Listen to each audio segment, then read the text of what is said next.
کہ تمہارے پاس عزت والا رسول آئے. یہ رسول کی تنوین تعظیم کا معنی دے رہی کہ تمہارے پاس عزت والا رسول آئے. اللہ کسی کا ذکر چاہے جیسے کر دے، اللہ اللہ ہے، لیکن اللہ بھی میرے نبی کا جب ذکر کرتا ہے تو رسول کہہ کر کرتا ہے. یعنی یہ رسول عزت والا رسول ہے. اللہ کے نزدیک اس رسول کی عزت ہے. کتنی عزت ہے؟ نگاہ اٹھی تو قبلہ بدل گیا.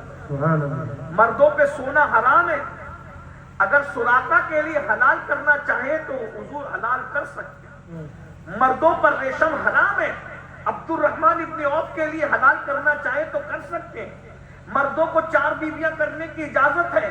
مولا علی کو اگر سیدہ فاطمہ کی موجودگی میں دوسرا نکاح حرام کرنا چاہے تو کر سکتے ہیں. جس کو اللہ نے حرام و حلال کا اختیار دیا ہو وہ عزت والا رسول تمہارا اور میرا رسول ہے.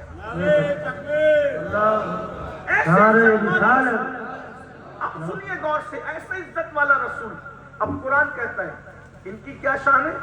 عزیز علیہ ما عنتم، تمہارا تکلیف میں پڑنا. تمہارا، بس یہ میری گفتگو کا آخری حصہ ہے، دھیان سے سنیں. تمہارا تکلیف میں پڑنا اس محبوب پر گرا گزرتا ہے. یعنی یہ محبوب بے چین ہو جاتے تمہاری تکلیف پر.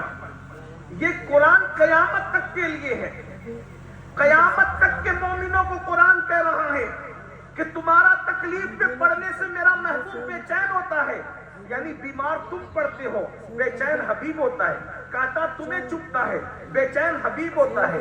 کیس تم پر ہوتا ہے، بے چین حبیب ہوتا ہے، بے قرار حبیب ہوتا ہے. اب ایک بات میں کہوں، جب تم قرآن کو مانتے ہو تو بتاؤ دوسرے مسلمان کو پریشان کیوں کرتے ہو؟ دوسرے مسلمان کو تکلیف میں کیوں ڈالتے ہو؟ کیونکہ اللہ تو کہہ رہا ہے عزیز علیہ ما عنتم، کہ تمہارا تکلیف میں پڑنا میرے محبوب کو بے چین کر دیتا ہے، بے قرار کر دیتا ہے. ارے کم سے کم یہ سوچ کر لوگوں کو ستانا چھوڑ دو کہ میں کسی مسلمان کو ستاؤں گا، لیکن رسول اللہ گنبد خضرا میں بے چین ہو جائیں گے، حضور تڑپ جائیں گے، حضور بے قرار ہو جائیں گے. اللہ اکبر. کم سے کم مسلمانوں کا منہ مت دیکھو، اپنے نبی کا تو منہ دیکھو، اپنے آقا کا تو چہرہ دیکھو، حضور کا تو رخ انور دیکھو. اللہ اکبر. اگر واقعی تمہارے دلوں میں عشق رسول ہے تو یہ سوچو، اگر میں کسی پہ کیس کر کے اس کو کورٹ کے چکر لگواتا ہوں، چکر وہ لگاتا ہے، بے چین مصطفیٰ جان رحمت ہوتے ہیں. یا رسول اللہ مجھ پر کوئی کتنا ہی ظلم کر لے میں اس پہ کیس نہیں کروں گا